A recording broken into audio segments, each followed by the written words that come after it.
Good day everyone, I am Trezora Alexis Tiro Ondo and I will be discussing the Outcome-Based Education for Teacher Preparation Curriculum or the OBE, focusing on teaching learning in OBE, assessment of learning outcomes in OBE, learners' responsibility for learning. Now let's find out what is OBE. So, outcomes-based education is a teaching approach that focuses on what students are expected to achieve at the end of the lesson or program.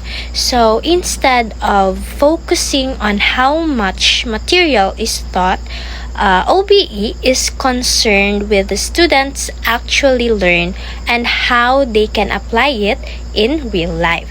So, learning is measured through outcomes, clear, specific, and meaningful result of the learning process. Now, let's look at how OBE differs from the traditional view of education.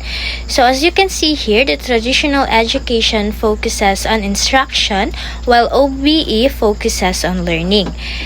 And it used to be about how many resources we use, but now it's about what outcomes are achieved.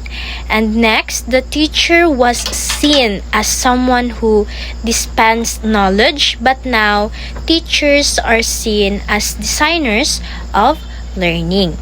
And students once worked individually, but in OBE they work together and support each other's growth.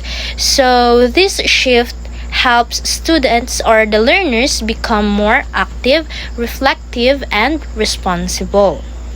So teaching in OBE follows this core principle.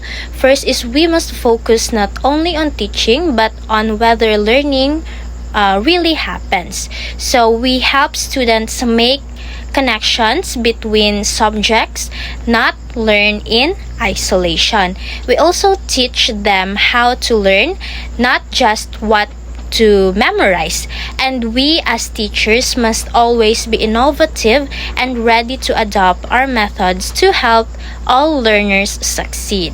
And now here are important strategies for teachers in the OBE framework. First is to know the intended learning outcomes before starting. Next is start each lesson with a review or a check of what students already know. Third is build a positive and respectful classroom environment where every learner feels supported. And the fourth, use a variety of teaching strategies, not just one way, and give students real opportunities to apply what they learn. And number 6, always give students to reflect and understand what they have learned. So this makes learning more meaningful and long-lasting. So in OBE, the teacher's role is not just to lecture, but to first design effective teaching methods, create inclusive environments where all learners feel welcome, and facilitate exploration and critical thinking, support diverse learners through flexible strategies. So the teacher is a coach, a guide, and a partner in the learning journey. So we have here some examples of teaching methods used in OBE, and it includes active learning strategies like brainstorming and problem solving. Next is group discussions to share and learn from their other classmates. Next is inquiry-based learning, where students ask questions and investigate. Next is real-life simulations or projects where knowledge is applied to real-world challenges. So these strategies help students deeply understand and retain what they've learned. So assessment in OBE is not just about grades.